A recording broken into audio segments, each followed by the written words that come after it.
Hi everyone, baking start చేస్తున్నాను చెప్పాను కదా. లాస్ట్ టైం అసార్టెడ్ బ్రౌనీస్ చేశాను డిఫరెంట్ ఫ్లేవర్స్లో. ఈసారి కంప్లీట్ బ్రౌనీ స్లాబ్ మాత్రమే చేస్తున్నాను. నా ఫ్రెండ్ బర్త్డే ఉంటే I'm baking it for her. దానికి ఫస్ట్ మనం ఇలా డబల్ బాయిల్ చేసుకోవాలి. డార్క్ చాక్లెట్ అండ్ బటర్ని 150 grams of Amul dark chocolate and butter తీసుకున్నాను. మీరు బార్న్విలే కూడా యూస్ చేయవచ్చు, అది 70% ఉంటుంది. డిపెండింగ్ అపాన్ యువర్ టేస్ట్ మీరు యూస్ చేయవచ్చు. నేను 150 grams ఆఫ్ అమూల్ తీసుకున్నాను. నేను మెజర్మెంట్స్ అవన్నీ మన డిస్క్రిప్షన్లో ఇస్తాను, ఒకసారి చెక్ చేయండి. మనం ఇప్పుడైతే 1/2 kg బేక్ చేస్తున్నాం. సో దాని ప్రకారం ఇంగ్రీడియంట్స్ అన్నీ చేస్తున్నాను నేను. యూజువలీ మీకు టైం ఉంది అని అంటే స్టీమ్తోనే డబల్ బాయిల్ చేసుకోండి. నాకు కొంచెం టైం తక్కువ ఉంది కాబట్టి నేను స్టవ్ మీద పెట్టి చేసుకున్నా. స్టీమ్తో చేస్తే మనకి ఏంటంటే ఎయిర్ క్రమ్స్ అవి రాకుండా ఉంటాయి. అండ్ ఇలా కొంచెం స్మూతీ టెక్స్చర్ వచ్చేంత వరకు ఒక్కసారి కలుపుకోండి. దాని తర్వాత మనకు ఆ హీట్తోనే మంచిగా మెల్ట్ అయిపోతుంది. సో మొత్తం స్టవ్ మీద పెట్టాల్సిన అవసరం లేదు. ఒక మిక్సీ తీసుకొని 2 eggs మంచిగా బ్లెండ్ చేసుకొని, మీరు హ్యాండ్ బ్లెండర్ కూడా యూస్ చేయొచ్చు. నేనైతే ఇక్కడ మిక్సీ యూస్ చేశాను. మీరు హ్యాండ్ బ్లెండర్ కూడా యూస్ చేసి చేసుకోవచ్చు, ప్రాబ్లం ఏం లేదు. నేను ఇక్కడ వెనీలా ఎసెన్స్ యూస్ చేస్తున్నాను. మీరు హెజల్నట్ ఆర్ పైనాపిల్ ఏదైనా యూస్ చేయొచ్చు డిపెండింగ్ అపాన్ యువర్ ఫ్లేవర్. నేను వెనీలా ఎసెన్స్ వేసాను. వెనీలా ఎసెన్స్ వేసి మంచిగా బ్లెండ్ చేసేసుకోండి. అండ్ స్మూతీ టెక్స్చర్ ఇంత వచ్చేంత వరకు స్టవ్ ఆన్ చేసేసి తర్వాత ఆఫ్ చేసేయండి. కొంచెం మెల్ట్ అవ్వకపోయినా పర్లేదు, ఆ హీట్కి మనకి మంచిగా మెల్ట్ అయిపోతుంది. జస్ట్ దట్ మనకు ఆ క్రమ్స్ ఉండకుండా చూడండి, సో దట్ మనకి బ్రౌనీ అనేది ఫర్జీగా వస్తుంది. క్రమ్స్ అవి ఉంటే మనకి గట్టిగా ఉండి బ్రేక్ అయిపోతుంది. నేను జాగ్రీ యూస్ చేసి చేస్తున్నాను, మీరు షుగర్ కూడా యూస్ చేయొచ్చు. జాగ్రీ కొంచెం హెల్తీ కాబట్టి I always prefer it. Jaggery use చేసి సేమ్ ఆ ఎగ్ బ్లెండ్ చేసిన దాంట్లోనే 1 cup ఆఫ్ జాగ్రీ యూస్ చేసేసి మంచిగా బ్లెండ్ చేసేసుకోండి. తర్వాత ఒక 1 cup ఆఫ్ ఆటా తీసుకోండి. నేను ఆటాతోనే చేస్తాను mostly. My baking cakes and everything will be in atta. మీరు కావాలంటే మైదా యూస్ చేసుకోవచ్చు. తర్వాత మనం మంచిగా జాగ్రీని బ్లెండ్ చేశాక క్రీమీ టెక్స్చర్ వచ్చేంత వరకు చేసుకొని ఆపుకొని ఇంకొక బౌల్లోకి తీసుకోవాలి. తర్వాత ఆ కప్ ఆఫ్ ఆటాని మంచిగా జల్లించుకోవాలి.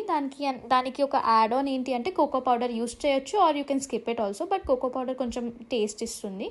కోకో పౌడర్ కంపెనీ కావాలంటే నాకు ఒకసారి కమెంట్ చేయండి, సో దట్ నేను మీకు కంపెనీ చెప్తాను. ఇలా మంచిగా జల్లెడ పట్టించుకోండి, సో దట్ అంటే ఆ స్మూత్నెస్ అనేది వస్తుంది బ్రౌనీకి. మీరు లోపల ఇంకా స్మూత్నెస్ కావాలి అనుకుంటే ఇలాంటివి చేస్తే బెటర్. లేదు అని అంటే డైరెక్ట్గా కూడా వేసుకోవచ్చు, బట్ ఇలా చేస్తే మనకు ఫర్జీగా వస్తుంది. సాల్ట్ ఏం యాడ్ చేయట్లేదు బికాస్ నేను బటర్ సాల్టెడే తీసుకున్నాను. కట్ అండ్ ఫోల్డ్ మెథడ్లో మాత్రమే మిక్స్ చేయండి, మిగతా ఏ మెథడ్లో చేయకూడదు. నేను స్టవ్ మీద బేక్ చేస్తున్నాను, సో ప్రీ హీట్ చేసుకున్నాను ఒక 10 minutes. మీరు ఓవెన్లో కూడా చేయొచ్చు, నేనైతే స్టవ్ యూస్ చేసి చేశాను. ఇలా కట్ అండ్ ఫోల్డ్లో చేశాక ఇలాంటి క్రీమీ టెక్స్చర్ వచ్చేంత వరకు మనం దాన్ని మిక్స్ చేసుకోవాలి. అప్పుడే మనకి బ్రౌనీ అనేది చాలా నీట్గా ఫర్జీగా ఉంటుంది. సో అది మనం ఒకసారి గుర్తుపెట్టుకోండి. నెక్స్ట్ టైం మనకు మెల్ట్ అయిపోయిన చాక్లెట్ని మనం మిక్స్ చేసుకునే టెక్స్చర్లో కలిపేసుకోవాలి. దీన్ని కూడా కట్ అండ్ ఫోల్డ్లో మాత్రమే చేయాలి. మీరు ఒకవేళ మీరు కట్ అండ్ ఫోల్డ్ చేయట్లేదు అని అంటే హ్యాండ్ బ్లెండర్ యూస్ చేయండి. ఎందుకంటే కట్ అండ్ ఫోల్డ్లో చేస్తేనే మనకి టెక్స్చర్ అనేది ఇలా మంచిగా వస్తుంది, ఇలా స్మూత్గా రావాలి. తర్వాత బేకింగ్ ప్యాన్లో వేసేసుకోండి. మీకు బేకింగ్ ప్యాన్లో పార్చ్మెంట్ పేపర్ ఆర్ బటర్ అయినా రాసుకోవచ్చు. నేనైతే బటర్ రాసాను. కంప్లీట్గా బ్రౌనీ మనం మిక్స్ చేసుకునే టెక్స్చర్ అంతటిని బేకింగ్ ప్యాన్లో వేసేసుకోండి.